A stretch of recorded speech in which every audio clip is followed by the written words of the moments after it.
hopefully everyone had time to go over them. We heard from the Purpose Subcommittee, Composition Subcommittee, and we're hoping to finish those.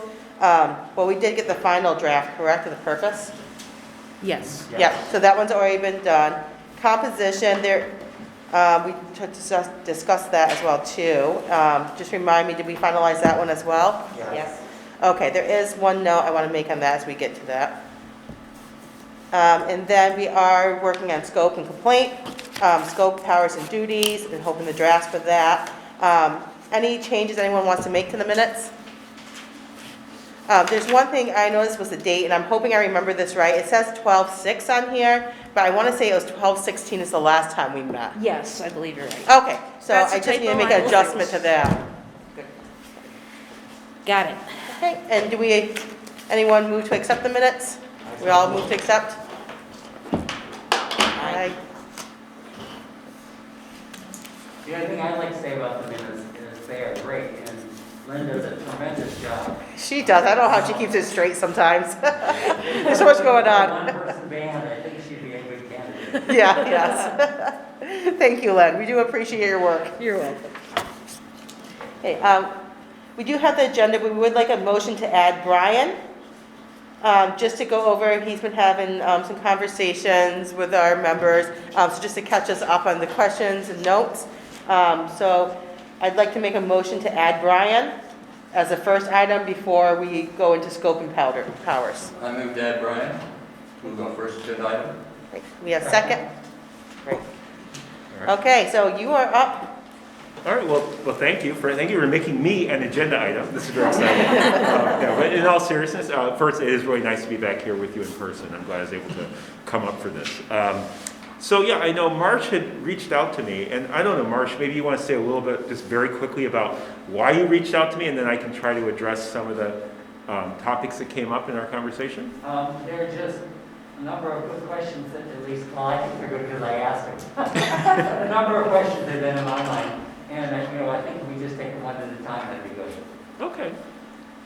Yeah, so one of the issues that came up, which I will say comes up all the time in a lot of places, is there are very few complaints. There are very few formal complaints that get filed with the police department or with the town or local government. And should that be a problem or a concern? And I think for me, from my perspective, working in the city of Cambridge, Massachusetts, where I would say people are not shy about complaining, we get very few complaints about the police. And when I first took on that role in 2010, I also was concerned. And what I really have discovered over time is that, it's not just that people aren't making formal complaints. People aren't complaining to their city councilors. They're not coming by City Hall and complaining to the city manager. They're not putting it on Facebook. And that, I think one shouldn't assume that there are probably all of these complaints that people aren't making.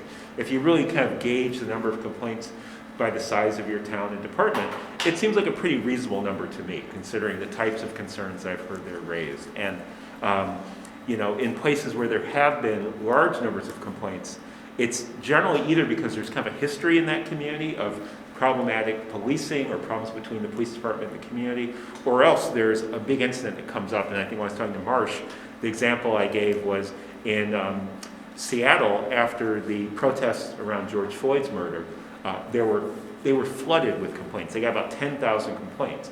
Now, it turned out that people were putting things out on social media, so those complaints actually came down to about 100 incidents. But again, people heard 10,000 complaints, and it sounds terrible, and not to minimize the serious problems that happened in Seattle. But when you hear 100 actual incidents, that's a lot different than 10,000 complaints. So just to sort of frame it, I would say that the last piece is that even if there aren't formal complaints, if people are complaining, if they're giving feedback, that's really valuable. And I think that any police department I've worked with that is really seriously looking at hearing from the community and policing well takes those things seriously. Even if they're not formally investigated, sometimes they are formally investigated, but even when people don't make formal complaints, that information is very important feedback for the department and for the community. So that was one. Can I ask a question Of about course. that? So in your experience, if feedback is considered, in quote, welcomed by XYZ Police Department, in addition to a formal complaint, what kind of response do the complaintees usually receive? Well, I'd say generally, if it's not formal, especially if someone is just kind of calling and saying, I don't want to make a formal complaint, but I felt this was a problem. Right. If the person does speak directly to the police department, I would hope that I know in my city that they do get a response. I mean, again, it's not a formal written document Right, that goes right. into a file, but there's follow-up to let people know, we really appreciate what you brought to us. Here's kind of what we found out. Sometimes that feedback can be immediate. I mean, often people will bring concerns, and it turns out it's something that, I understand you have a problem with this, but this is actually what the police are asked to do. Or, well, maybe you didn't know that this was the situation that led up to that incident. So when you observed this happening, here's what had come before. Right, right. Another question that came out around that is that a lot of times when people call with when they call, and that therefore makes it an informal complaint, they believe that their complaint has been registered somehow. And at least here in Bennington, with those kind of informal, just kind of discussions, it seems like we're kind of losing a lot of data around what are people struggling with in town. And the whole question of accountability there is, okay, so this person had their informal complaint, and there's then no kind of structure for having the police follow up. And I've had people describe to me instances where they felt like their comment just went into a black hole, and there was no response and no nothing. So the question I think we were kind of grappling with a little bit is, how do we collect and gather the data around informal complaints? So, I mean, because if you're getting a ton of informal complaints about a similar topic, that suggests something that needs to be addressed more broadly, but how can anybody know about that if it's not recorded anywhere? Right. Yeah, and I mean, that's, in a sense, it's a hard question to give a detailed, specific answer to, but I guess what I would say, again, based on my experience, is that when there's a pattern of similar informal complaints, it really is up to the leadership to take that seriously and pay attention to that. And I know there's no one from the police department here at this meeting tonight to kind of address that from their point of view, but I think that it is something that it's hard to measure, because it isn't something you're doing a formal investigation into. I mean, if you have a number of people calling over this time, a 3-year period, saying that they felt that their interactions with the police were too aggressive or too gruff, I mean, it's hard for me to imagine how you don't take that seriously. And I guess then the first part of what you were saying is, I think it needs to be clear to people that if they say, I don't want to make a formal complaint, that they understand that there's not going to be a formal process. I mean, they're not going to get a written response. They can ask, and they should ask, I don't want to make a formal complaint, but can you give me some feedback, or can you call me back and let me know what the situation is? I mean, it depends on the nature of the complaint. Right. So in Bennington, and I think the IACP report really highlighted this, that idea that it's just kind of up to the leadership to follow through, and hopefully they will, is kind of the reason why we're at this table, because there is a slice in town who feel like they don't, and we need to have something in place to address or rectify that. Do you know of any models, or? I mean, I guess if you're asking, do I know of a model? It sounds almost like it would be a formal, informal complaint. Yeah. And I don't know of anything like that where, I mean, again, you can track inquiries, you can track concerns, but then you're still just kind of recording the number of things that have come in. Then you have to think about, how do you record that? And right. Are they tied to specific officers? Are they and in a sense, that's probably something that the police department would be asked to do, right? So that as you get these calls, I mean, you're logging every call you get in some way, right? The famous, this call may be recorded or is being recorded. How does the police department track that information in a way that is available to the community broadly and is useful? And it's not just, and I think because the concern often is people call and they say something that's anonymous. Well, if 50 people decide to call 200 times, what do we do with that? So, I mean, you have to try to strike that balance between recognizing that there's valuable information in informal complaints, but also not being driven to action by something that you're not able to really quantify, or there's not a specific issue that you are looking into. Now, again, if there's an informal complaint and then you look into that, I mean, that then becomes a formal process, even if it's not with the formal process for the complainant, it's a formal process for the department.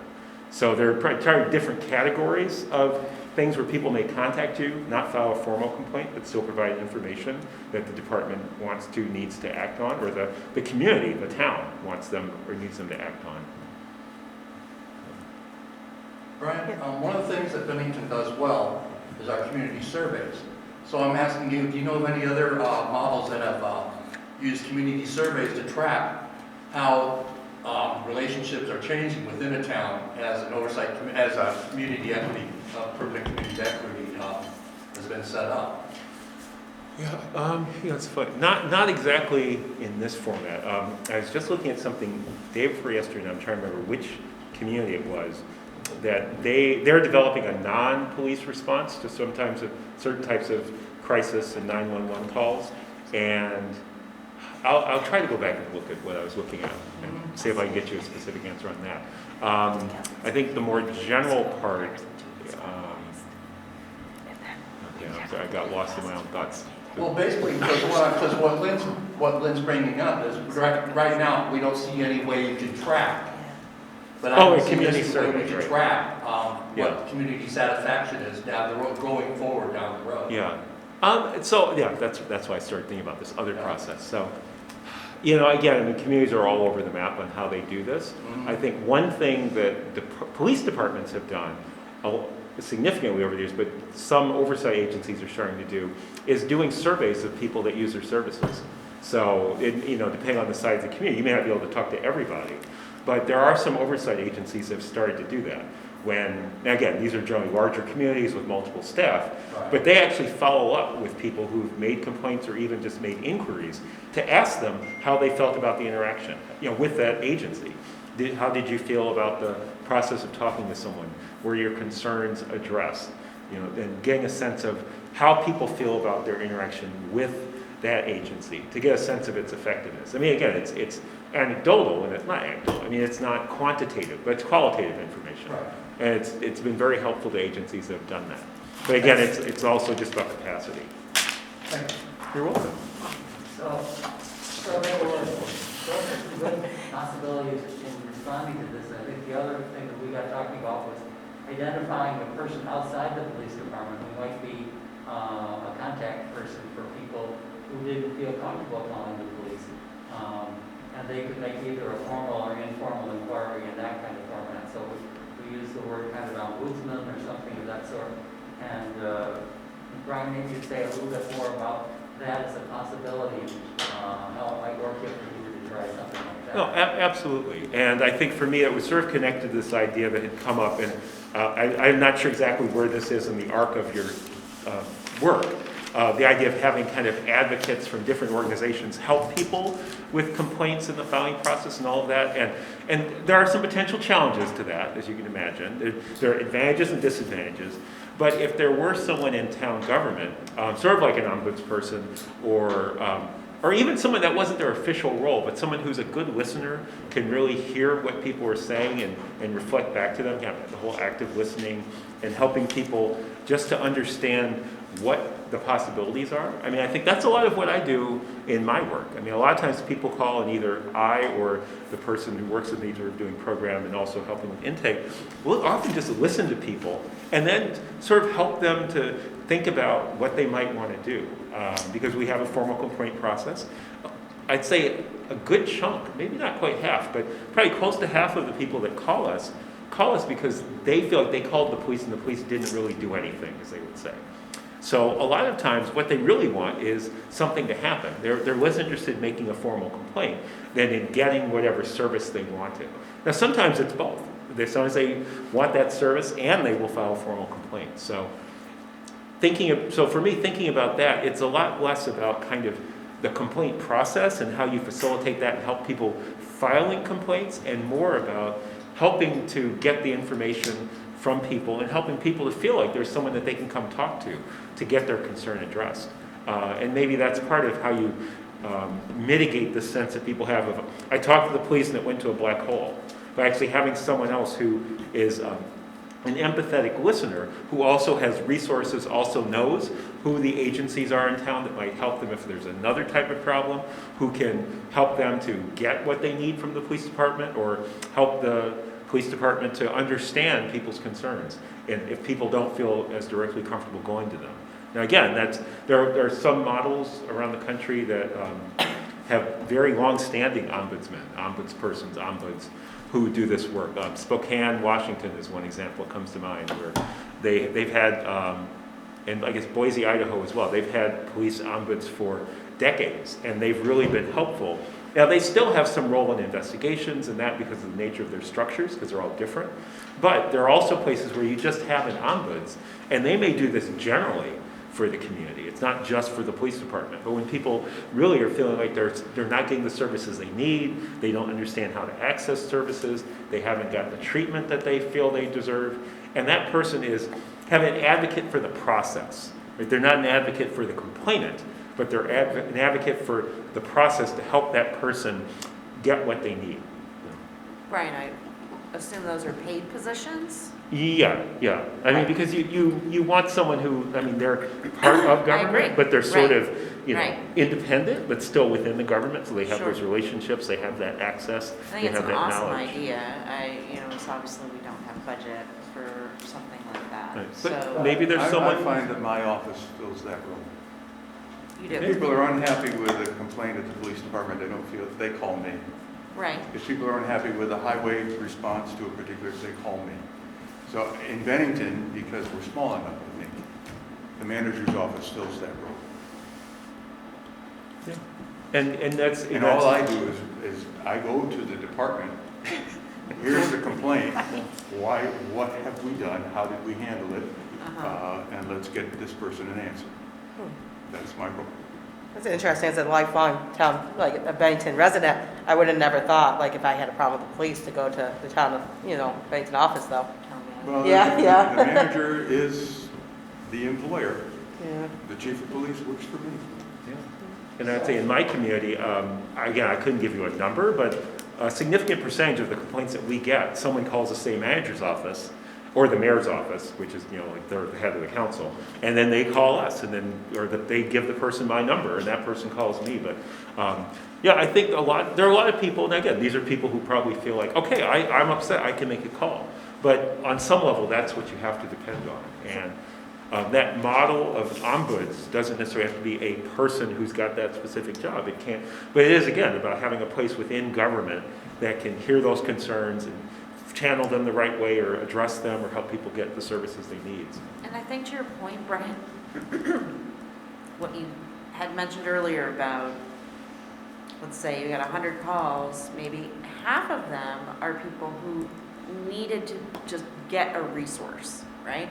So you could provide that channel in terms of redirecting them, like, here's where you can get help for this, right? Right. And then they've moved on and they've gotten what they need, and it's all good.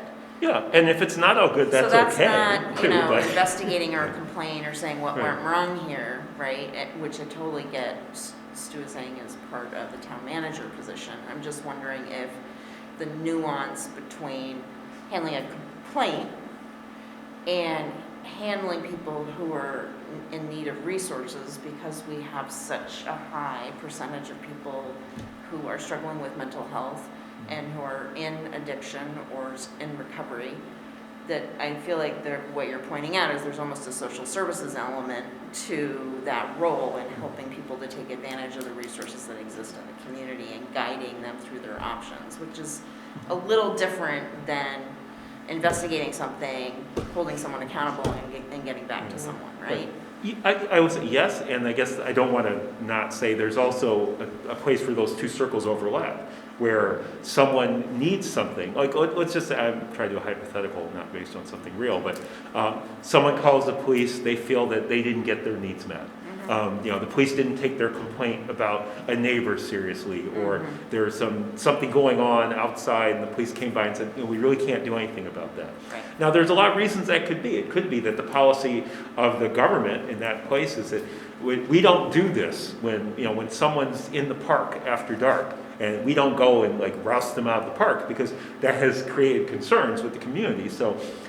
But then the person says, well, look, they're breaking the law. How come you're not doing anything about that? Right. So sometimes it's a little bit of both, and you have to try to figure out, how much of this is something that we can do, how much of this is something we can't do, or there are other times where, the person says the police didn't do anything, and the police really should have done something. So that can be both. That can be helping them to get what they need, whatever that call for service was, and at the same time, looking into why was it that the officers didn't really perform their duty or didn't follow rules and regulations to provide what they should have provided. So it can be a gray area, but in general, my personal approach has been, what is the issue that led to this, and is there a way to fix it? Not to hide anything, but just to try to get people what they want and what they need, to the degree that what they want is reasonable and something that we can provide. Okay, well, I feel like this is taking a long time, which is, this is your meeting, so I know you had a lot of time on for some other things. Yeah. I guess the only other issue that we talked about was, which I think we sort of addressed, is kind of the extensive attention that the task force is paying to the formal complaint process. Yes. And I know that's on the agenda today.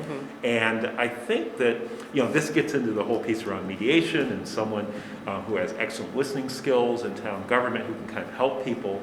But I think the other thing is just, from my point of view, thinking about kind of what your task is and what you're handing off to this future body.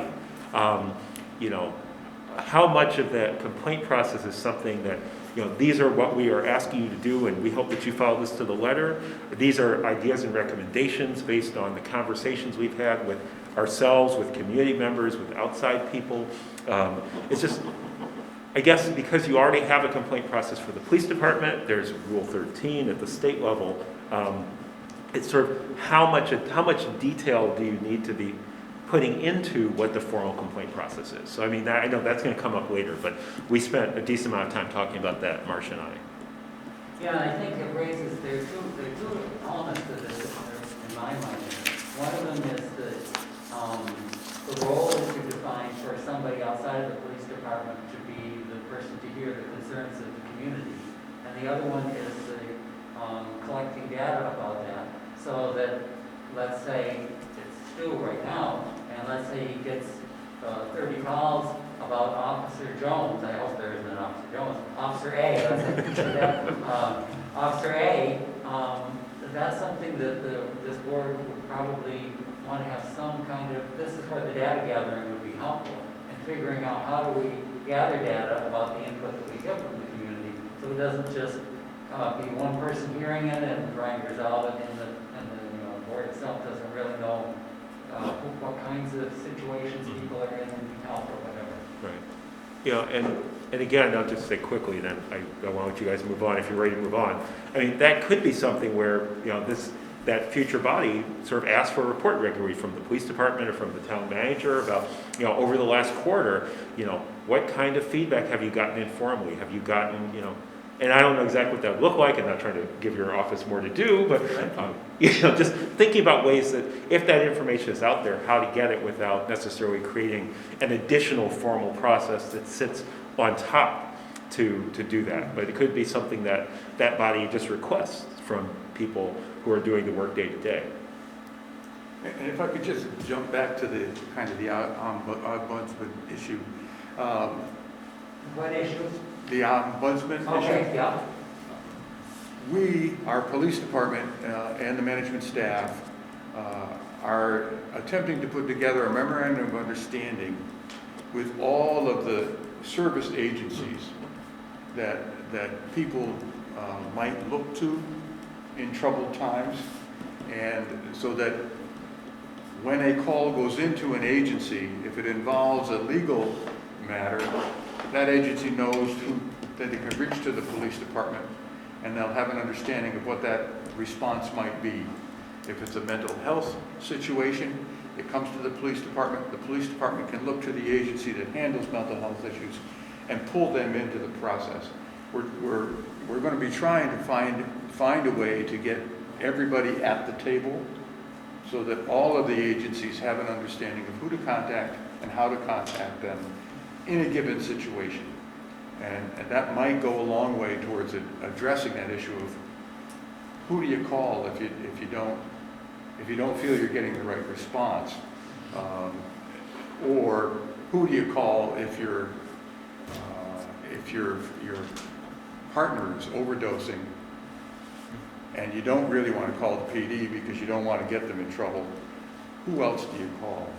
And you know, that kind of information, I think can be very helpful if it's developed clearly and made available to the public. So we're working on that. And that's very much, what this segment of our work about collaboration is about. Community policing becoming more of a collaborative effort between all the agencies and individuals in the community, and it not being so separated. There's still, the other thing that I think back to from my time when I was a minister, people had complaints about me or about things happening in the church, and they didn't always feel comfortable talking to me. And I think that's true in the town too. Not always do people feel comfortable talking to you too. And it's not because you answer wrong. It's because you're identified as part of the system rather than the person who's there. So that's another dynamic in there. So a lot of the good input that I got back when I was a minister came from people who were identified as contact people who didn't have a role of leadership in the congregation, but they did have identified people. So this is one of the things I'm going right. I go talk to this person. I don't have to be afraid of talking to somebody in the leadership. Okay, great. So I think we're going to move on because we're running behind now. So we're going to move on to scope, empowers, and duties subcommittees. So I have one question before we leave this, and that is, do we want to ask for a small subcommittee to think about just how we deal with this? Because we talked about this, but we don't really have, do we have a process in which we're going to try to resolve the questions that are here?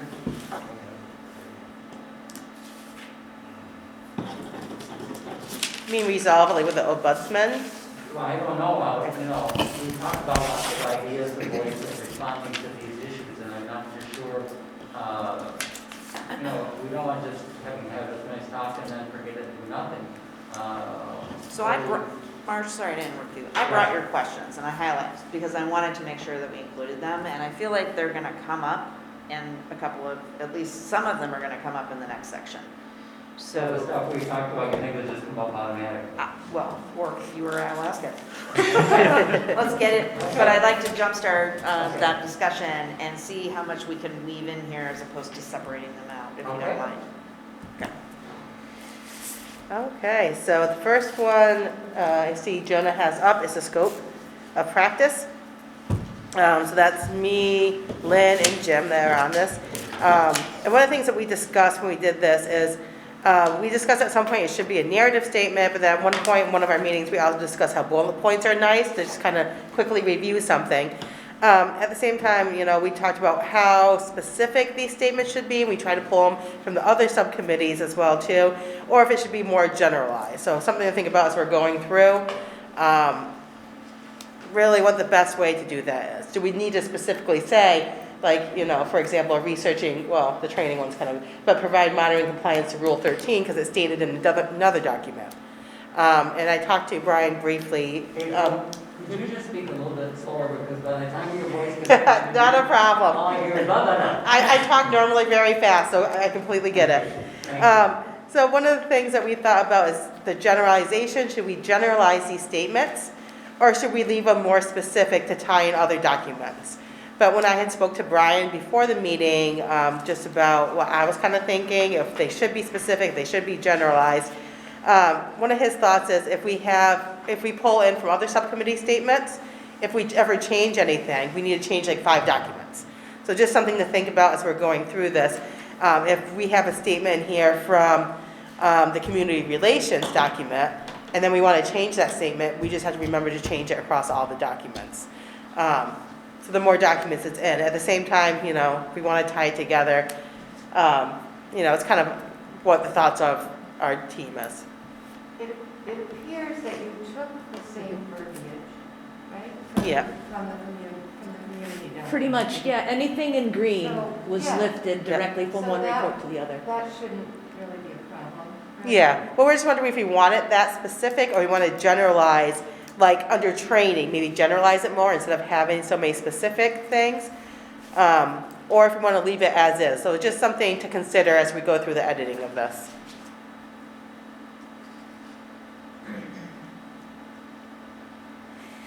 I wondered in a related note, whether when we get done with these 4 statements, if we might have a little group to review the different documents and just sit down and look at how do these go together? Are there things that are overlapping or that are contradictory or forgotten here and there? So we just have a little team to kind of bring those consolidation things back before everybody. So it'd be different members from different subcommittees meeting, or? Whoever. Because I think last time we talked about it- Members of the whole of our group here. Are we creating a whole new subcommittee? I think a whole new subcommittee. Because is otherwise what I think we'd we have break to do. open meeting law if we do the other It's one. like a merging That's right, committee. yeah. Yeah, That's my understanding. Yes. okay, and that wouldn't break open meeting law if we formed a whole new committee to merge the documents? As long as the numbers are low enough. Okay, perfect, I just want to verify that. I think it's a great idea, Marsh. Mhm. More eyes And- better. From an outside perspective, I think these statements are fine.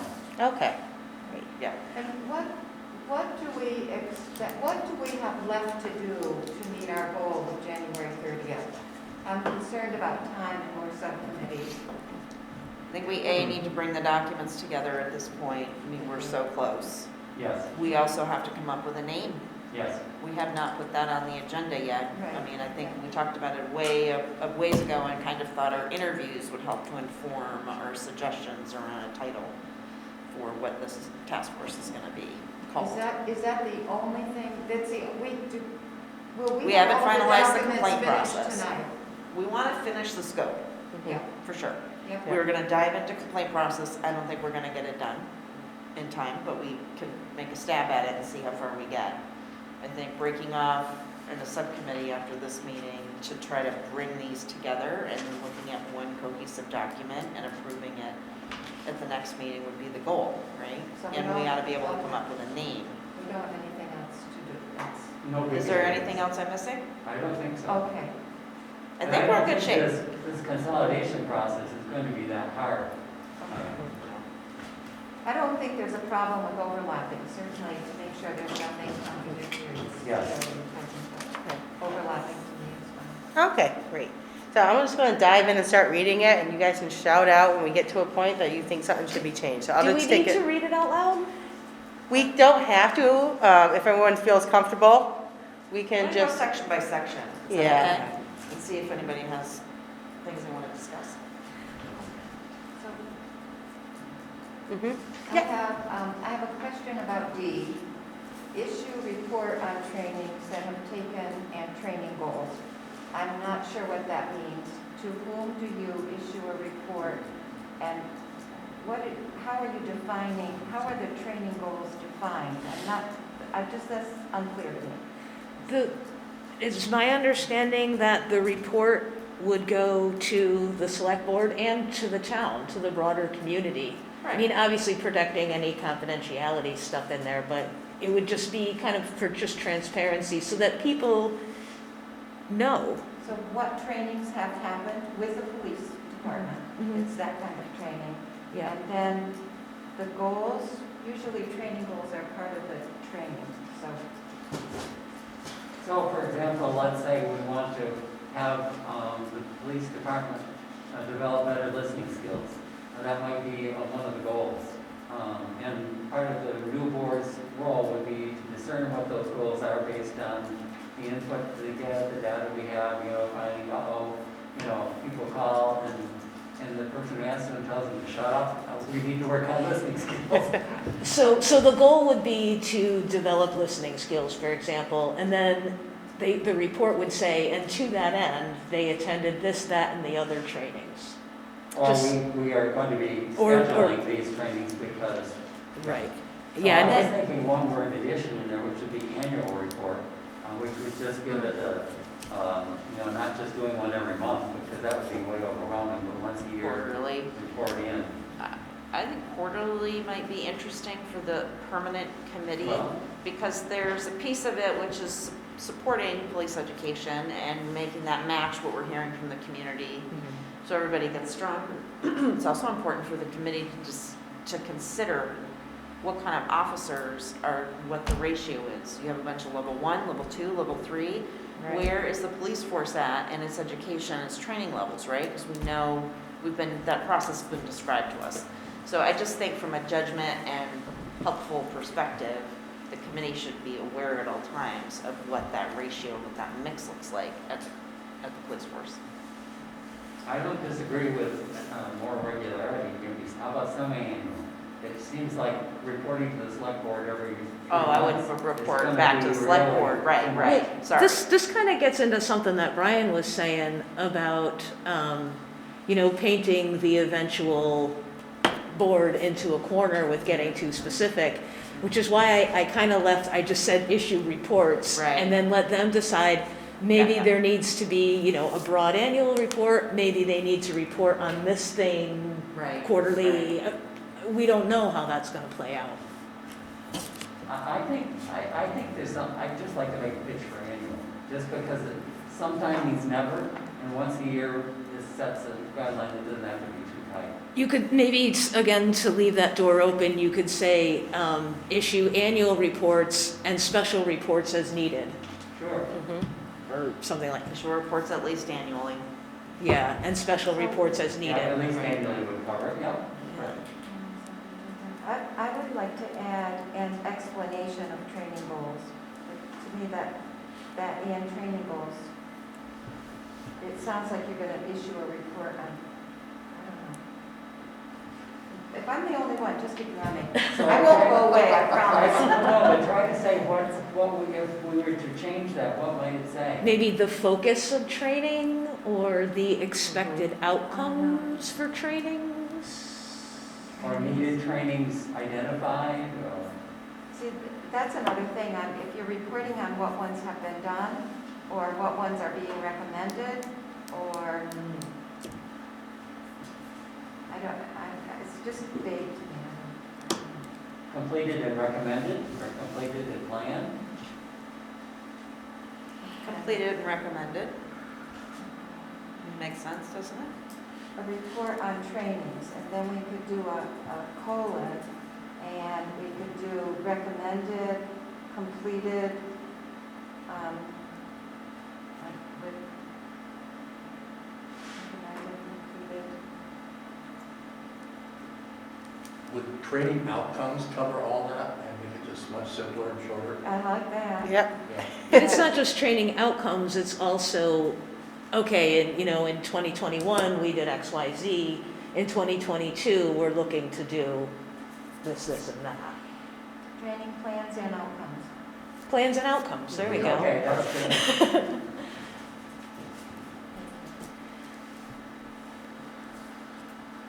Or outcomes and plans. Plans come before outcomes. So we have issue reports at least annually, and then we had special reports in there too. Yeah, And special reports as needed. and after at least, yeah. So, Are you reporting on trainings that the committee has received, or on trainings that the police have received? Both, I would Why guess. would you need to do that? Huh? Why wouldn't the police be reporting on the trainings they've taken on an annual basis? They do an annual report. It's included in the annual report every year. I mean, The it big seems question. like you're doing a double. One of the questions that came up was not just exactly what trainings have been taken, but what were those trainings focused on? So just having the title of a training doesn't really tell you like what the actual content of the training was, what the objectives of the training were. And I think people are wanting to know more specifically about those. Why wouldn't that be a recommendation to the police department on how to report out its training goals and outcomes?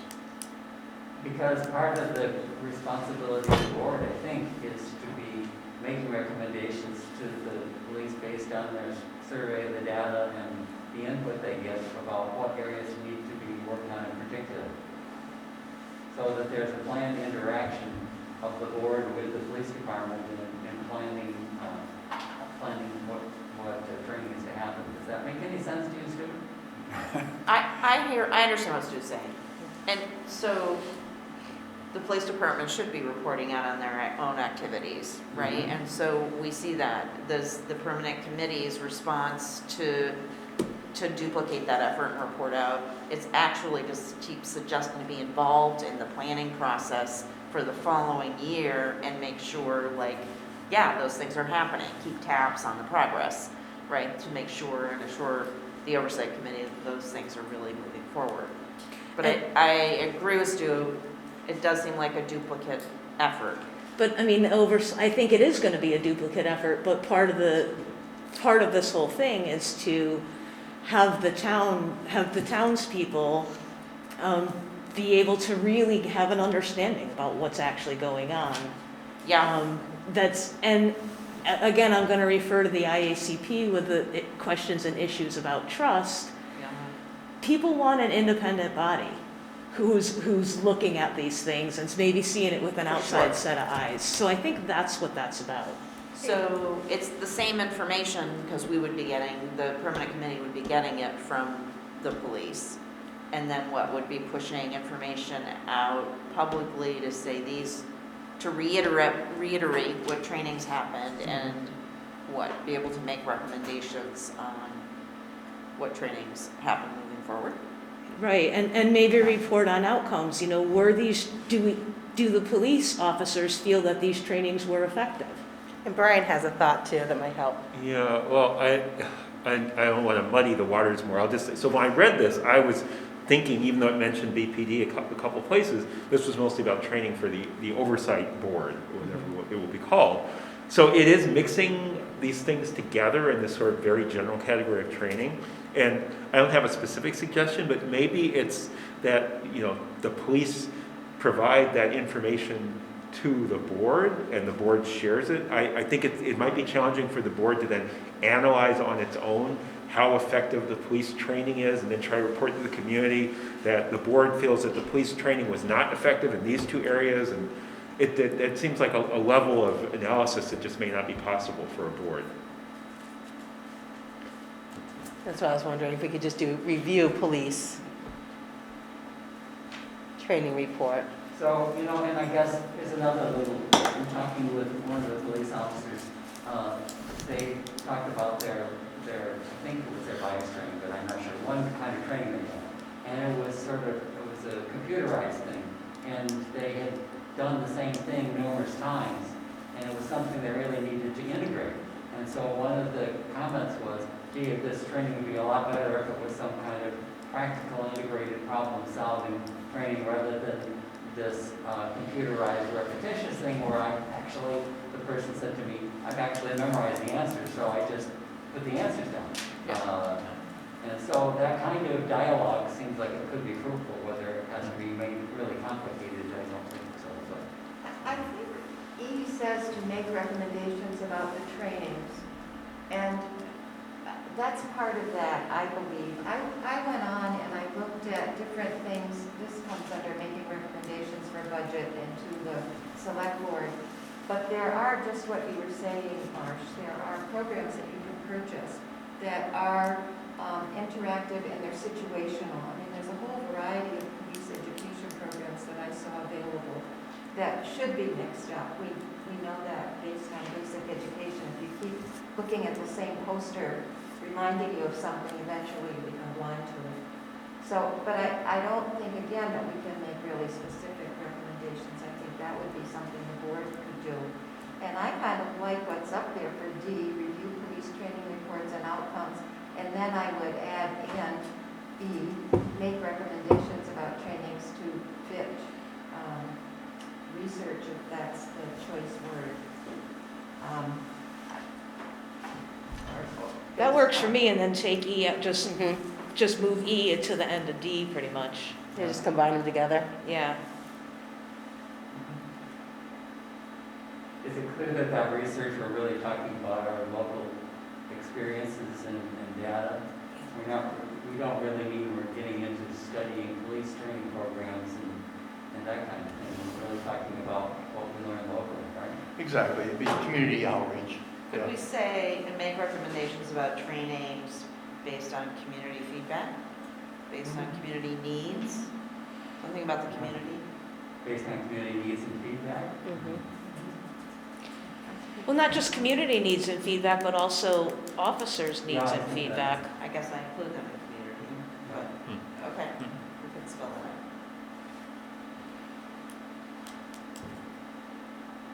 Then I kind of get caught, I don't know, maybe muddying the water some, that's what I'm saying. What if there's a national thing, like a study that comes out, that we find pertinent though to our department? Well, it would be a community need then for us to look at, not for us. Yeah, I know what you mean. We could just put in research, yeah, there we go, Yeah. perfect. That's just what I was gonna say, John. That way we don't limit it too much. So we're still on the first item. Yeah, I know. Doesn't take long.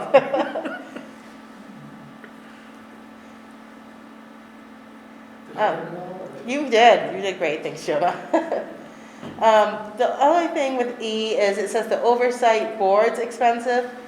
I think we just don't have a name, so we're kind of caught on what to call it. We can do a find and replace on the document. Yeah, once we yeah. come up with it. I'm not sure how that comes under, is that related to training, you mean? Or is it, now we're going from training of Well, I think officers to oversight board expenses? I'm not sure how that fits. I think it's like trainings in general, like how are you going to fit into a budget if you need to. Or oversight, okay, Yeah, the board's yeah. training. So for training for the board. Yeah. Thank you.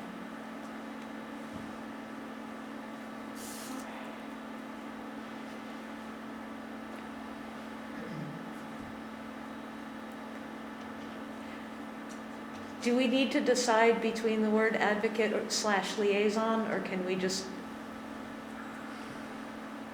Well, I have an opinion.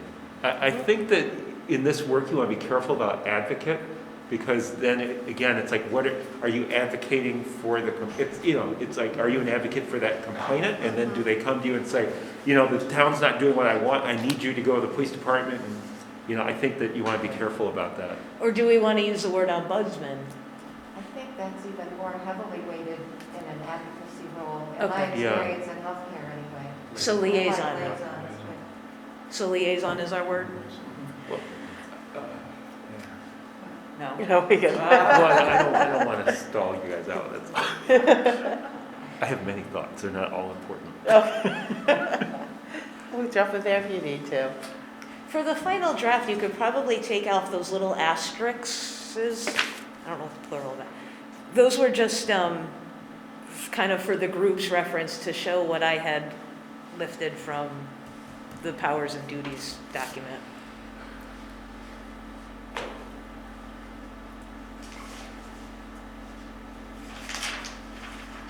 So C, I wondered if that just under, are we done with complaints? Yes.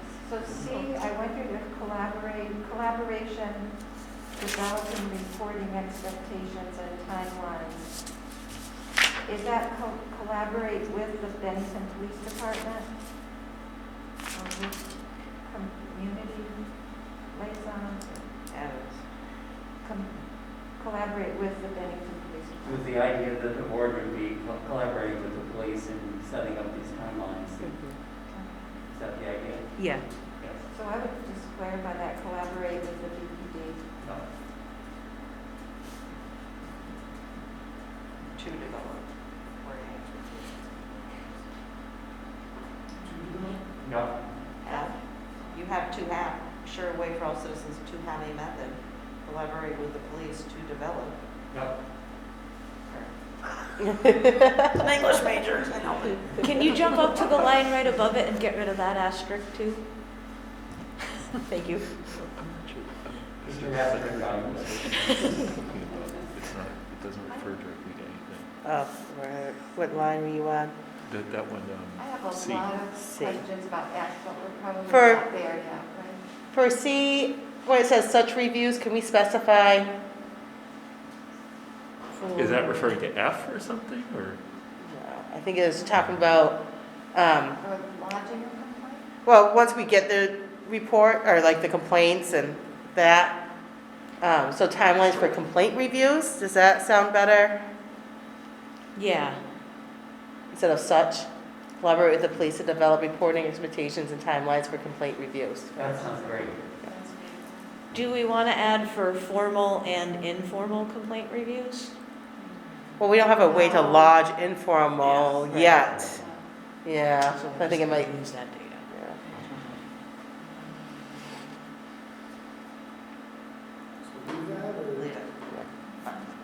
So are we at F, is that where we're at? We are in D, actually. Oh, right. Yeah, we didn't get too far. We can get rid of the that one. Yeah. And I'll go through and take them all out at the end. Yeah, just do a search. Great, okay. I think you've done a nice job with E in trying to say that we want to make sure that this is accessible to everybody.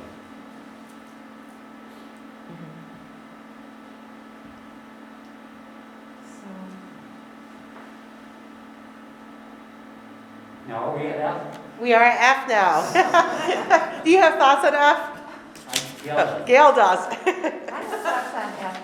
This reads to me as though that if the complainant does not like the outcome, that the community board will do a second investigation. Is that the intent of that? It wasn't intended to do a full investigation, but just to have access to those, if, you know. I mean, I guess they would, if they want to, they can look at them. I think we're, are you talking about if there's a grievance? So like, the complaint process is concluded, that the grievance still has a grievance Yes. that they feel is unresolved.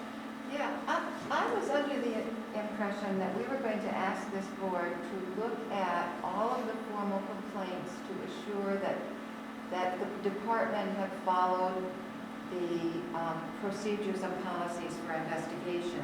And I thought that would be the beginning and the end of what was expected of this board, unless they saw something that really struck them as out of whack, in which case they would discuss it with the police department and maybe suggest other actions, like interview other people or re-interview somebody. I am not in favor of asking this board to re-review their case and go back to whoever the complainant is. If they have a problem, and if the board has already determined that it looks like the policies were followed, nothing jumped out of us as being totally unreasonable with the outcome, I think that should be the beginning and the end of what we ask of this board. So my question is, what if we found something that we didn't think they followed the policy or procedure, then would we want access to that stuff? And how would we get access to it if we don't have it in the I policy? think we should have access to everything, to look at the complaint, to assess, we'd have to have in order to assess if the outcome was reasonable, I think. But then if there was an issue, we'd go to the police. We wouldn't be involved with the complainant at any level as a community board. Yeah, I guess reading this, it sounds like basically a complainant can appeal to the board to re-review Yeah. everything if the Right. complainant's not happy with the outcome. Right, that's what it seems like. And I guess that's the question, because I hear what you were saying, April, about having access to that, but that's separate from it being driven by a complainant who's Yeah. unhappy. Mhm. So I think that's, you have to decide. But I think the intent of that is to provide community members some kind of option if you know, their complaint, if they feel their complaint has been ignored or unjustly settled, you know, if they feel like the police just had their investigation and decided to let the officer go, and the person still feels like their complaint hasn't been addressed, this would offer them some kind of So I think one of the recourse. things that I hear between Gail and you, at least in my mind, is are we talking about once or twice? You know, if the person is really concerned that the way things happen to the police department at work, they come to the board with a concern, then for to do the review that Gail's talking about, did we follow the proper procedures? Were things egregiously carried out, or were they carried out well? And then to make a determination about that, whether there's training that's needed, talk with the police department about discipline or whatever. Right. But then when this done, we're not gonna do this all over again. No, I mean, at that point, yeah, I mean, once the board had already reviewed the case, I thought the board would review all of the formal cases of investigation. I thought that's what we were offering the community as a safety Oh, net, my- the policies and And that's, procedures. My that's understanding- what the law requires. The law requires that when a complaint is handled under, whether it's Act 56 or Rule 13 or whatever it is, that there be a citizen outside the police department who reviews the findings. And that's the committee that I agree with Gail. This committee would look at the findings of the police department, their investigation, all of the information. If you think they didn't do a good job, you'd have the opportunity to sit there with the police department and say, we don't think this is enough information. Please get more information for us because we need to feel comfortable if we're gonna stamp that this investigation is complete and the findings are true. I think then to well, go. I think, okay, I'm seeing what you guys are saying. I thought that line F is referring to exactly the process that both you and Gail are talking about. Because there is a possibility that the police do their investigation and they come out with an outcome that the complainant is comfortable with, problem solved, and this oversight committee, or whatever we're gonna call it, doesn't have to do anything. They just have to record, you know, I mean, aside from broadly recording that data, if the complainant is happy with the police, with what the police said, problem solved, right? But it's only if the person says, hey, you know what, this complaint process really didn't work for me, that then this oversight committee would step in and go through and do F, which is exactly what you guys were talking about. So if I may. Yeah. Yes. Yeah, so I mean, from my perspective, I would, in thinking about my own work, I would go with what Stu was saying for a number of reasons, but one of them is that considering the number of complaints, and this is true in Cambridge as well, if the board only looked at the complaints and the report of investigation and the whatever evidence, when the complainant was not happy, the board would almost never look at cases. And then it wouldn't get the experience and understanding of how the police do their investigations, what to look for.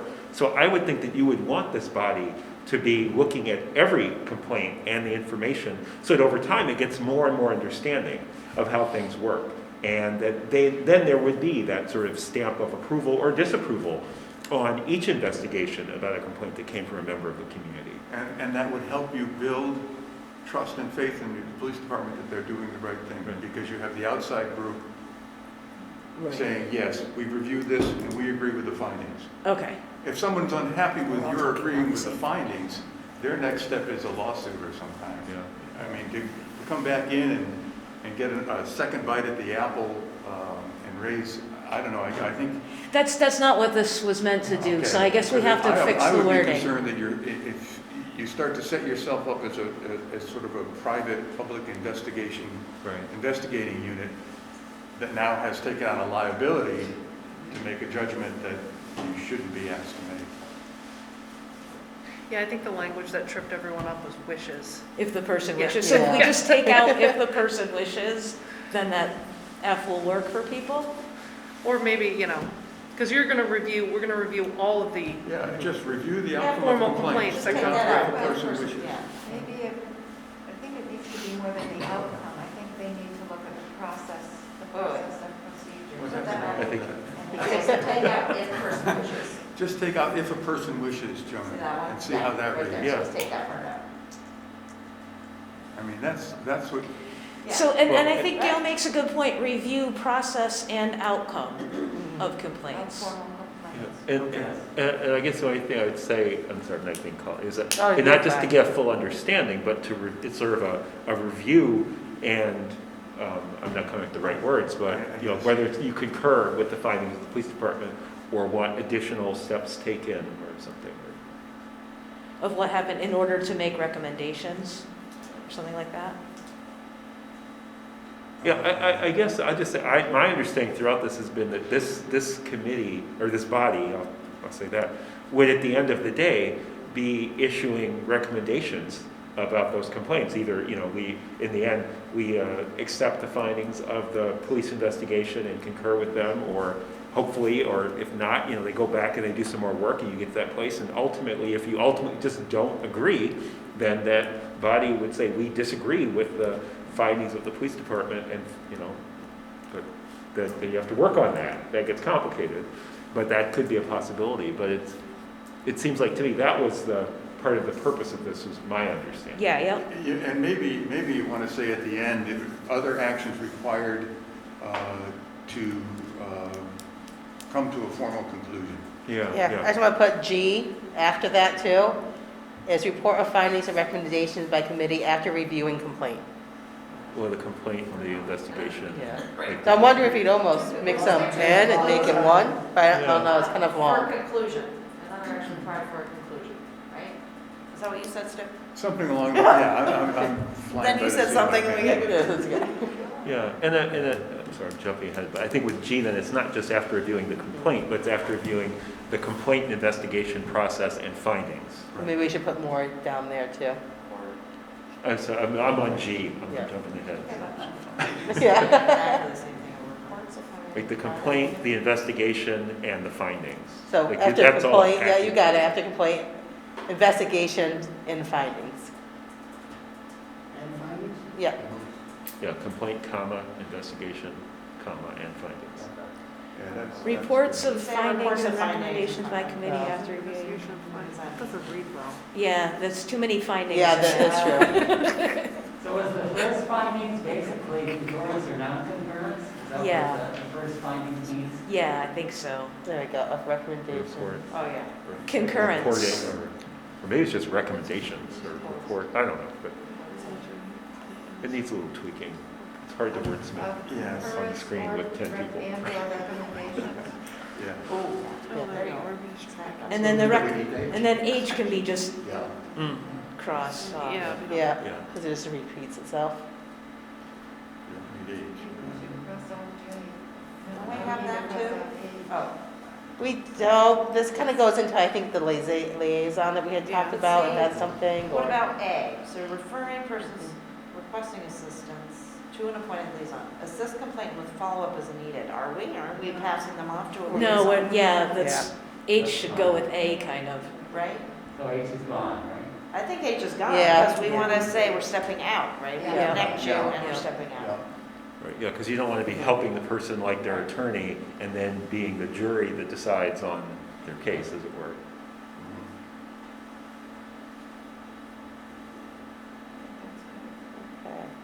Are we done? Something like that. Did you decide to leave appointed liaison as part of A, or was that to come out? There was a discussion both ways on that, I wasn't sure how that did. Brian doesn't like the word liaison, but Well, I think guess we it depends on what it means. potentially Yeah, problematic. who was appointing the liaison?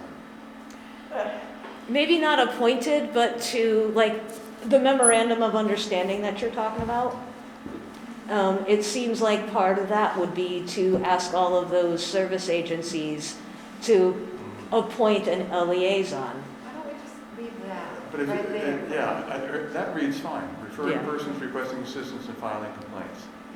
I mean, that, We'll find them sometime. Referring persons to what? Yeah. He's To community potentially liaison, just two community Well, but liaisons. providing Right. referrals to persons requesting assistance? Or- I like that better. But-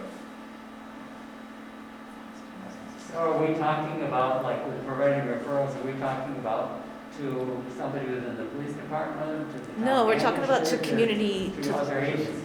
other agencies. Can we leave it the way it was and then leave that up to the next board to determine? That's a good one. Would that be something, because they'd be getting more into the bones of it than we are, per se. I don't know what anyone's thoughts are on that. So if we just put referring or,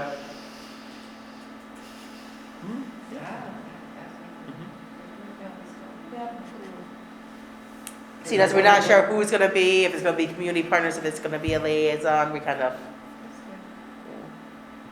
Thank you, Jonah. Now we're on to 3?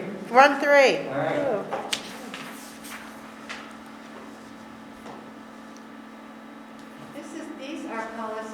procedures for the police department, right? Yes, yep. Yes. Do we want to put that in there of Monitor- the Bennington I think we should BPD? clarify that, Sorry. because there's a couple of things here that I don't think we can say they have the power to do. And it's got the BPD, police policies and procedures, so we specify a little bit more. After of, I believe. Process Of BPD policies and Yes. procedures. Yep, good. Yeah, this works. What do you mean about strategic planning? Under C. That's a good question. Under C, it says assess and make recommendations I on mean, such topics such as I recruitment. can tell you what my and idea hiring of or strategic strategic planning is, but I'm planning. not sure that this board is making recommendations on strategic planning for the police department. Should we just do recruitment and hiring? Yeah, I think so. It might be a strategic plan, or it might be a simple sentence. Say that louder again. I said it might be a strategic plan, the recommendation, or it might just be a couple of simple sentences, or finding a poster to ask them to post on their website to attract a variety of applicants. So I think we could take out strategic planning, just leave in on such topics as recruitment or hiring, unless you meant something other not related to recruitment. No, I or believe it hiring. was tied into that. Are we hoping that, I'm thinking about the whole idea of collaboration, are we hoping that the police and this board will be thinking together about the basic ways that the police department goes about its work from time to time? I think that's a thought, like the training, at least for me, is that, making those Well, that's- recommendations and, That certainly is different from thinking about, how are we doing on addressing the marginalized people in the community as our strategy?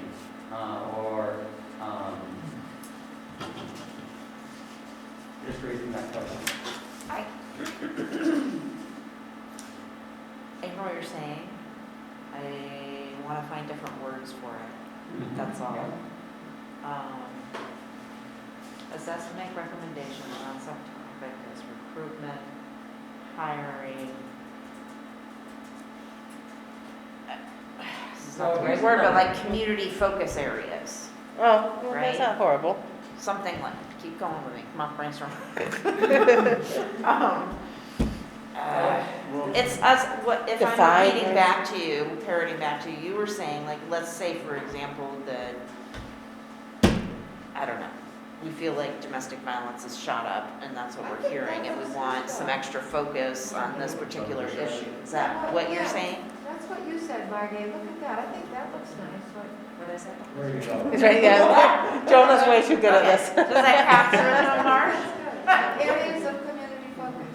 Yeah, that sounds good. That's okay? Okay. All right. Good. And this is as an outsider, for E, does that mean providing input to the select board for the annual reviews of the town manager and police chief? Yes. Because it wasn't clear if it, I could also read as that they were doing some annual review that Yeah. you were giving information for. Okay.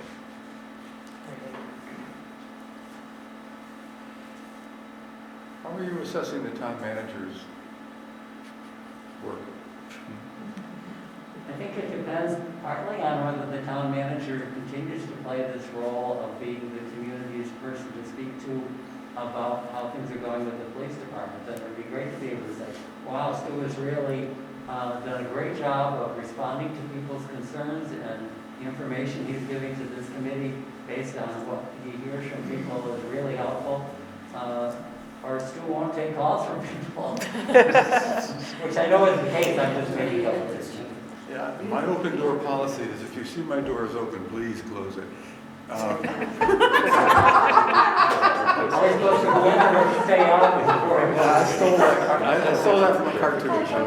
It's not mine. We don't review the police chief. What if that read, And do may you have a provide review process relevant for the town info? manager that you get input from? I don't know. What, Yeah, I'm see, sorry, where are you? Yeah, they're having a conversation. I review the police chief. Yeah, thank The you, select board does not. thank you. Select board does an annual review of the manager, so if you just say provide input to the manager for the police chief, that's one thing. To the board for the manager, I suppose that's fine. Yeah, let's separate the two out, yeah, there we go.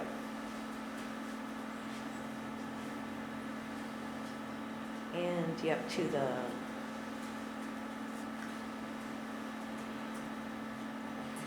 For the,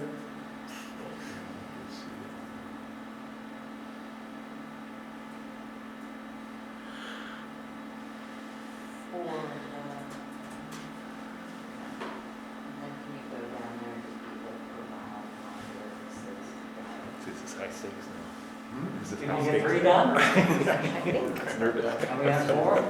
Dragging the position is what That's why I want clarification.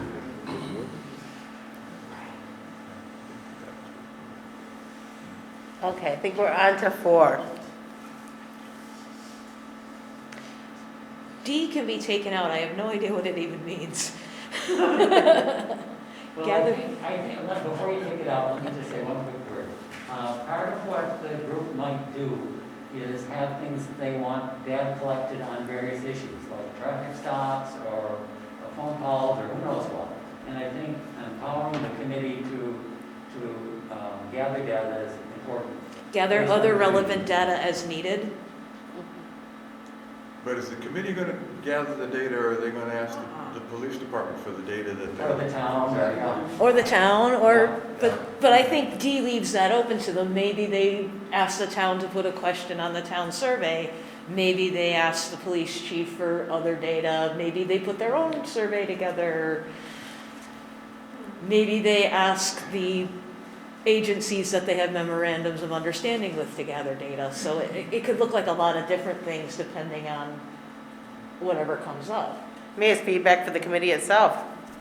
They want to see what, the townspeople think the committee's doing. Right. Maybe it's review rather than gather? Yeah. well, I would like to give them the power to request the gathering and not just simply reviewing. Because there may be no gathering presently, like of the informal complaints. Yeah. Maybe the committee will say, we'd like to just know, keep a record of how many informal complaints you get and how many of them are resolved, who they come from or whatever. So I think that they wouldn't necessarily be gathering that. I like that, actually, what you got there. Yeah. Do you want to just finish? That sounds great. And what does C mean, assist the public in acquiring data? Is that like reports of data collected, or that's just a little unclear to me? In acquiring data from the police or relevant to the BPD, or something like that. I'm thinking FOIA requests, that kind of thing. Say it again? This board You were would not thinking what be doing request? that. FOIA, Freedom of Information Act. I don't That think kind you of want stuff. a town entity asking the town for information. I don't know, just off the top of my head, just thinking about I wouldn't have my police union advisory board do a freedom of information request from the police department that would be weird. I guess, and then it would be even weirder if a member of the public came to the board that was appointed by the city to ask the board to do a freedom of information request on behalf of the individual to another city entity. That's part of the responsibility of the communications coordinator position, is to assist the public in FOIA requests and also assist the departments in providing that information. Because some FOIA requests can be relatively complex and time-consuming. Right. So So maybe collaborate with communication coordinator? I'm saying too much. I just don't know why this group of people, whether it's 5 or 7 people, is going to try to invest itself in that kind of detailed effort. I think a piece of this is that a lot of folks are intimidated by calling the police or you directly to request information, and so I don't think a lot of people are, Elaine, but. I have a we different disagree. experience than you, Stu. Well, I understand that. But I think that the question regardless. But it's a FOIA for me is- request. It's a FOIA request, which is a formal public information request. It has to be directed to the department. Right, but people might Or to need the town. assistance in making that. But how does that relate to the police oversight or whatever this board is? I don't understand why this board would be doing that role. The idea was that the board would be a place where people can come if they're struggling with something about the police, whether that's in a complaint process or wanting data, or, okay, direct the public in acquiring data, just someplace where they can turn to get this information if they don't feel comfortable calling the police or calling Stu directly. And it might be just they call the board and they say, you know, I want this information, and the board refers them to say, oh, if you need help with a FOIA request, here you go. But it's just setting the board up as kind of that, what do you call it, interface. So I don't disagree with you, but just to play devil's advocate, does that not put us in a similar position as being someone who helps someone make a complaint? And saying that we shouldn't be involved in that process in order to remain impartial? If we start playing the role of advocate, which that would be pretty close, right? So Then are maybe, we not blurring that line when we tried to demarcate it originally? right, I see your point. So maybe what we do is, yeah, just kind of what Jonah's headed towards is refer them to advocate. Refer them to liaison. Well, then we don't know, because we took the liaison out the first one, Well, because we weren't sure what it was gonna be, so we just Right. left it as refer persons. I don't And know that Brian we has a can thought. Yeah, I mean, I think in a sense, there's a bigger question at play here about if people feel like they don't know how to get information Right. in general. I mean, this is things specifically about the police, but that could be true about anything about the town. You know, what would be the role of any kind of board or body in helping people to do that? And I think other than maybe telling them, here's the process, but it's a lot different to say, here's the process, go for it, versus, oh, you need help, we'll do the process for you. Because that's sort of how it was reading, or the discussion was saying to me, that somehow this board would be kind of taking that concern and then going and getting the information and bringing it back to the person. And I think that to me seems more problematic. And my question would be, if the individual, is the individual coming to the committee or to the board to ask them for that help or that question, or are they going to individual board members? I mean, are you folks, is your idea that this board would meet to then determine how to direct that individual? That's a good question. I mean, that's just such a nitty-gritty day-to-day thing. I mean, an individual on the board may have that information and can be approached, that's fine. But does the board need to take a formal action to help the public? That's a very good point. Because I'm thinking about me and my job, but there's not necessarily going to be me.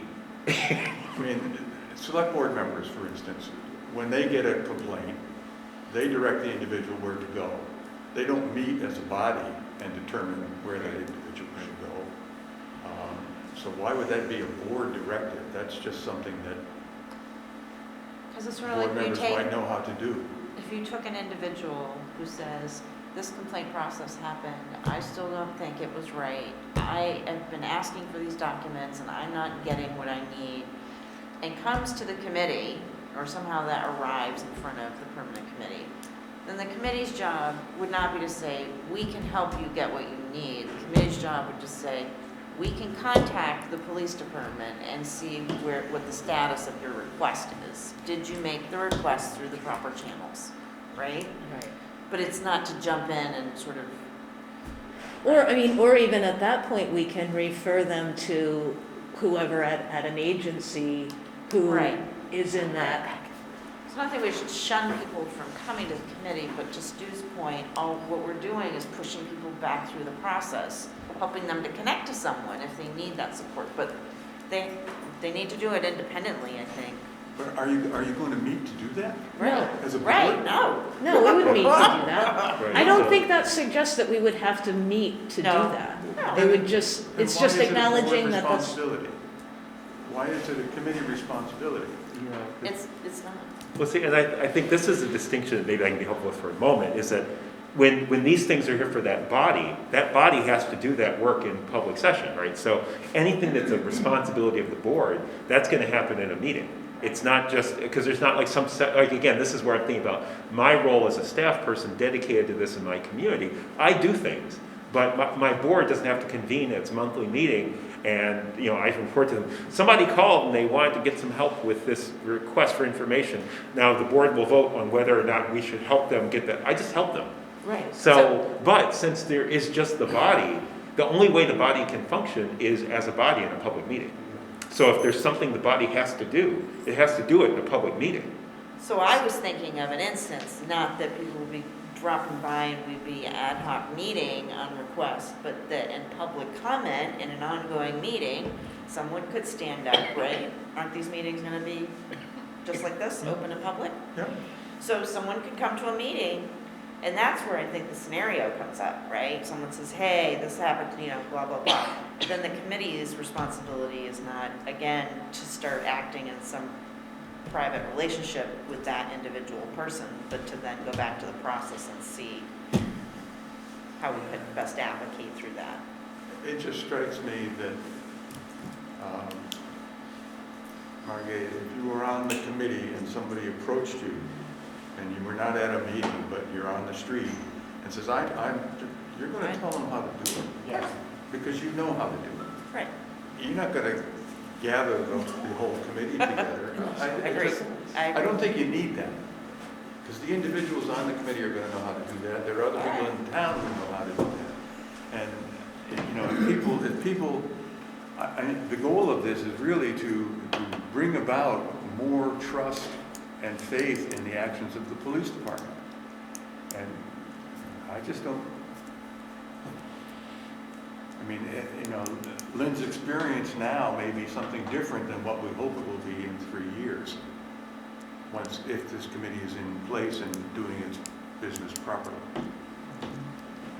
So that just seems to me to be something the committee members would do on their own anyway. And it seems to me like it's a good goal for committee members, but if we put this in here, we then made it the business of the board.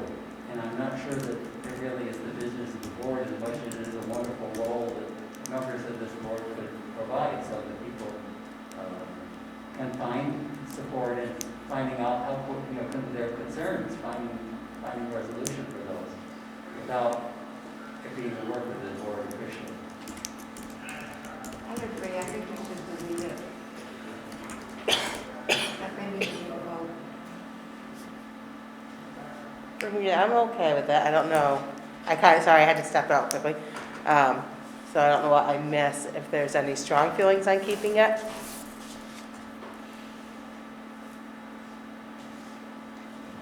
So it's 6 o'clock, just as a time check for everybody. That means we have about 15 minutes of discussion left. I doubt we're gonna be able to move into the Yeah. second document. But if we could just sort of hone in and see if we can get through the rest of this one in the next 10, 15 minutes, then we would have time to close out properly. Then we can also ask this question too, where we're sitting. Yeah. My only question on this section is C, like the community input, procure community input and engage by convening advisory boards. That sounds to me like layering that. I'm not too sure what the advantage would be or what that would entail even. All those things listed in there are just ideas of the myriad of ways that this board might be able to do it.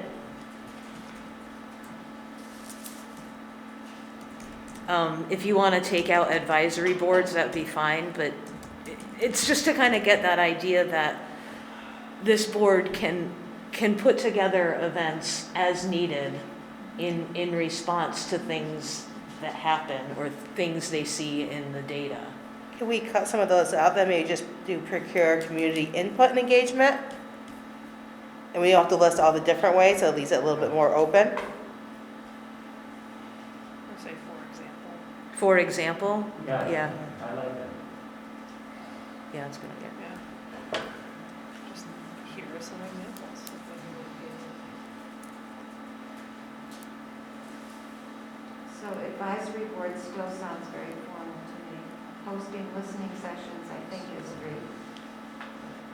Advisory. To me, That's a you're good saying one. that you could take several community members and have them do something very formal to present. And how would you choose who was on the advisory board? I just think, Right, yeah, so he took that out. Yeah, it's oh, cool. Yeah. blah, blah, blah. Thank you. I just have one little piddly thing, honestly. In number A, stress reduction, can we change that, please, to vicarious trauma? Yes. Okay, big, yeah, that just bugs me. So it shows that we need to be educated about it. We don't know what the name is. What the heck is vicarious trauma? Definitely proves the point. I'll tell you about it later. Yeah. Something, I it's know. something we've all I probably think I know. experienced, yes.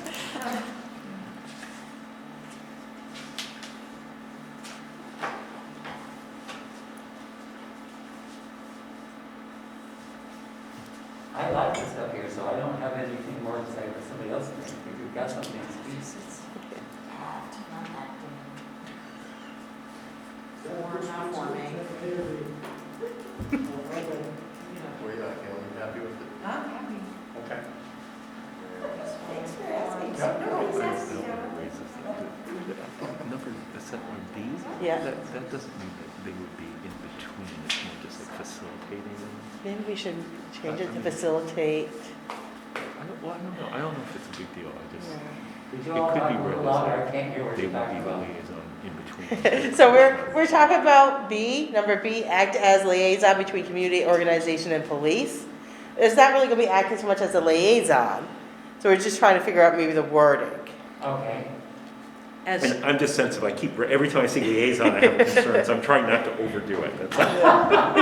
act as conduit, act as connection, act as. When he says facilitate, we throw out, like, you know, we're just like throwing out, you know. Right.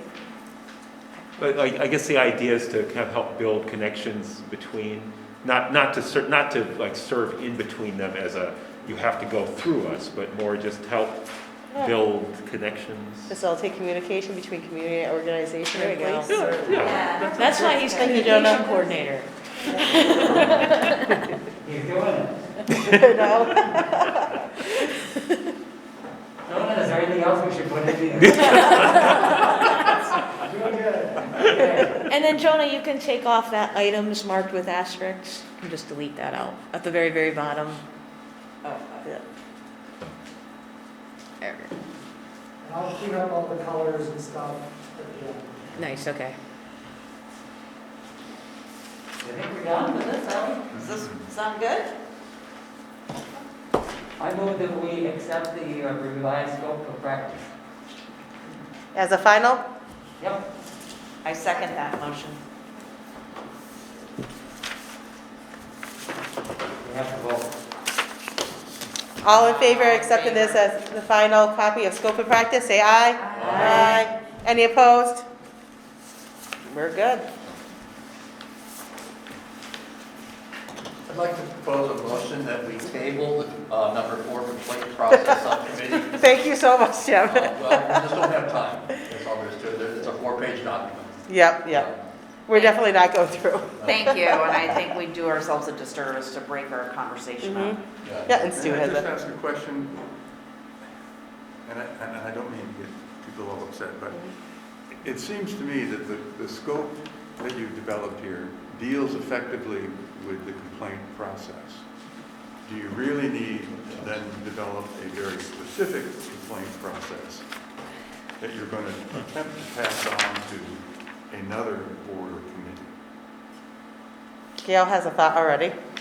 Well, because I was listening to the initial conversations about a complaint process, informal, and the fact that there's already one in place. And I wondered if it, instead of writing a formal process, if you could take this document, which has great work in it, by the way, whoever worked on it, and request that the committee consider reviewing the current complaint process, assuring that certain things are integrated into it.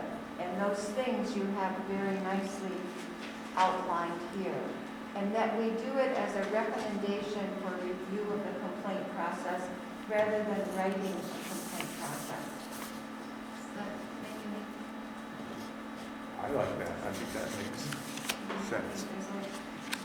The drawback and I'm not opposed to that, the drawback that concerns me is, and maybe this is adequate for, or make this as a recommendation to the board, but it seems like they're gonna have an awful lot of work to do to get started. You know, in terms of their trainings and figuring out how everything works. So, but this is pretty well defines it so that if this were a recommended process for them, but not the legislative process, that makes sense to me. I think I'd like at least a time to review it to the next meeting, to see, as we've just done, you know, the scope of practice. I know we touched on quite a few things for the complaint process. I don't know if it's as much information in there as I'd like it to be, if the scope's gonna take over for the complaint process itself. So I think I'd like time to process it. I might like where I can think about it, if it does, you know, to me, fulfill the purpose of a complaint process as well, too. And I think one of the concerns that's behind this, creating this, is to give people a sense of trustworthiness of the complaint process, that it's really going to be accessible to everybody, and that they can count on it being fair to people, so that it can build that trust. And so this stuff has been done to try to establish, I think, I wasn't on that team, it was done to try to build a framework that could do that. For all of the people who took the time to talk to us and pour out some very painful stories, I think we owe it to put as much meat into that as possible. And it is a recommendation. When you're talking about recommendations and policy, but all we've ever been asked to do is give recommendations, right? We're recommending it to the select board. That's right. And the other piece is that our charge for this task force specifically, I'm trying to find it, specifically includes wording about a complaint process. Here it is. Recommendation, yeah, review of complaints against the BPD is like a whole bullet point in our charge. So what if, since we're not gonna dive into this tonight, what if we each make a commitment to look this over with considering these issues we just talked about, how detailed do we need to get, want to get in this, and then come back together next time, hopefully with ideas to share with each other. I like that idea. Yeah, I think I'd put it as an agenda item, and then if we decide to go with the complaint process, maybe we can schedule in time to review that at the same time. Maybe we could do what? If we can put it as agenda item to review what we, like, after we've had time to review the complaint process, the scope, you know, then we can decide, if we decide that, yes, we do want a separate complaint process, we can schedule in time to finalize it then. Okay. And then it's fresh in all of our minds, we've all reviewed both of them, it should be pretty easy, hopefully, to go through.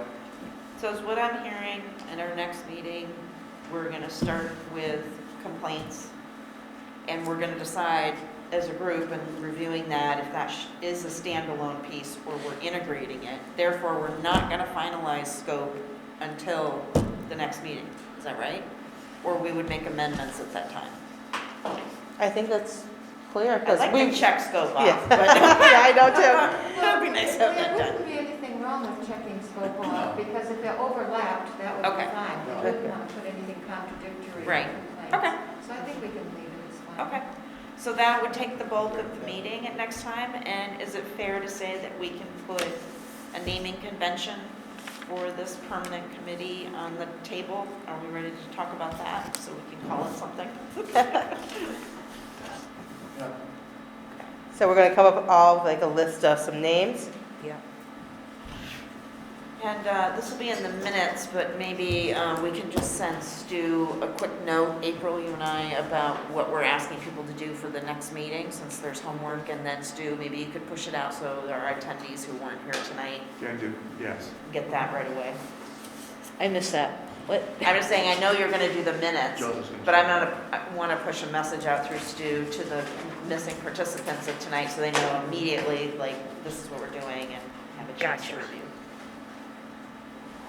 And then in terms of our timeline for getting done, are we thinking of meeting next time and then setting out a small task force to make sure everything is not clashing with itself and having a final meeting to say, this is it, these are 7 things we need to correct?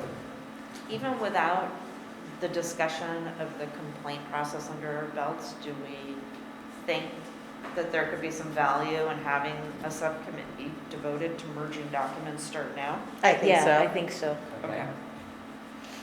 So you want to start it now?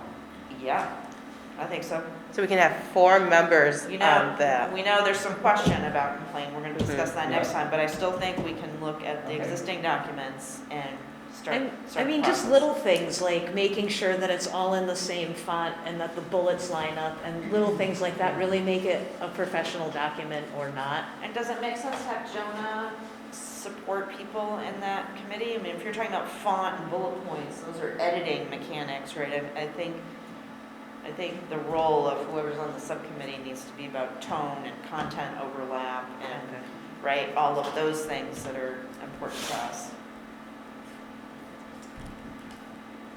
Stu, is that possible to have Joe to be part of the committee? Yeah, I believe so. He would be the staff that would be assisting. Okay. That would be very helpful, let you know that. Because then you guys could get it done quick. I say you guys. It's going to be on the committee. Then we have 4 people on it. Jim, did you say something? I think she's about to ask if you'd like to volunteer.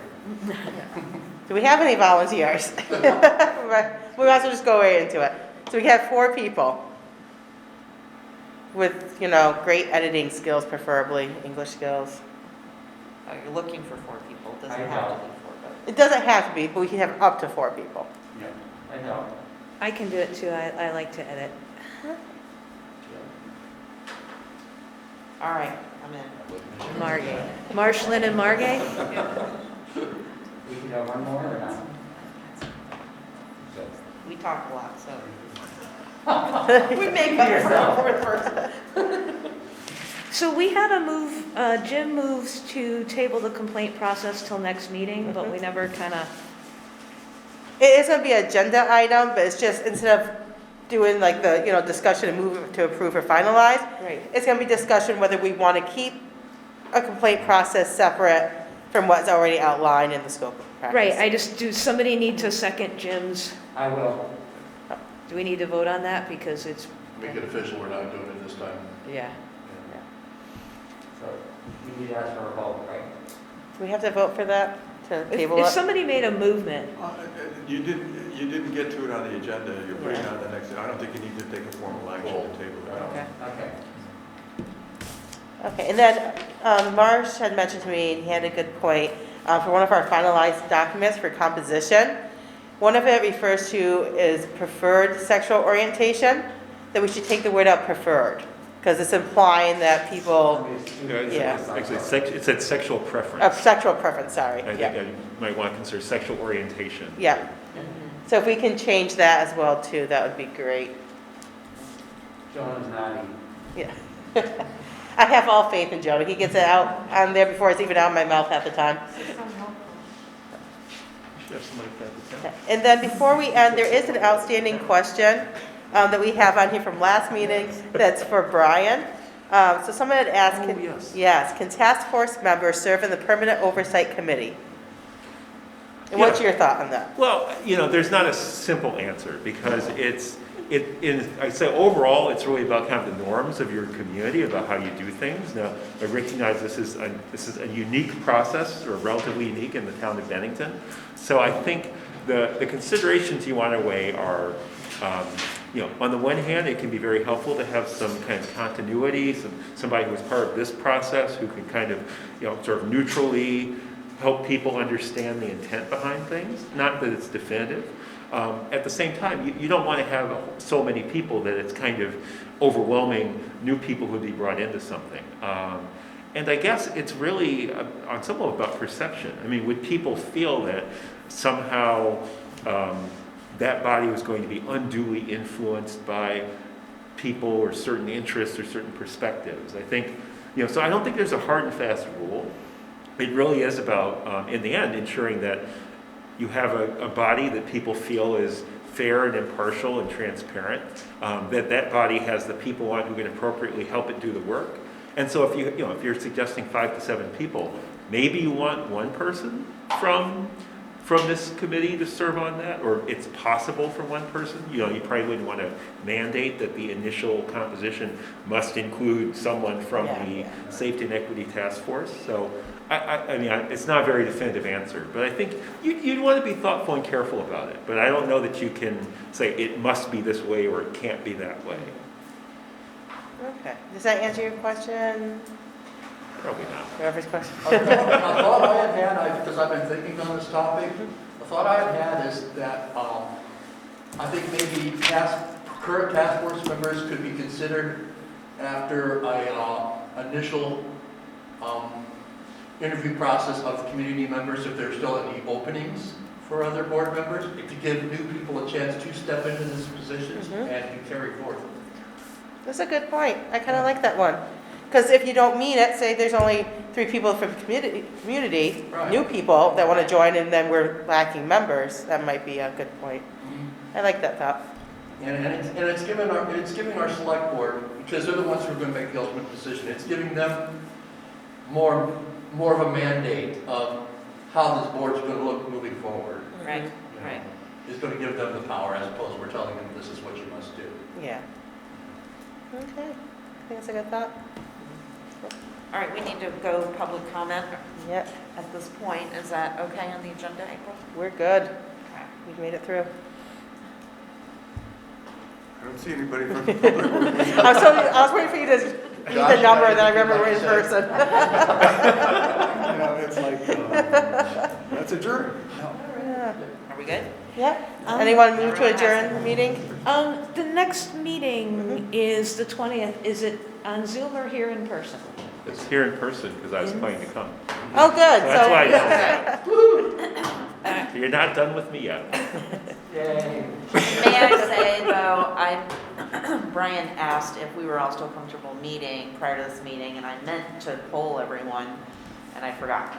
But I think we should just make sure that everyone still feels comfortable. I know cases are going to go through the roof towards the end of this month, and people may be impacted one way or another. So let's just keep the channel of communication open in case we do need to push it to Zoom for people's comfort and safety. Fair enough. Just from my own experience, it's awfully good if we can have as many people that feel safe to do it. Yeah, I agree. we have a motion to adjourn the meeting? I make a motion to adjourn. Okay. Aye. Yeah. Just in case, we'll throw that in there too.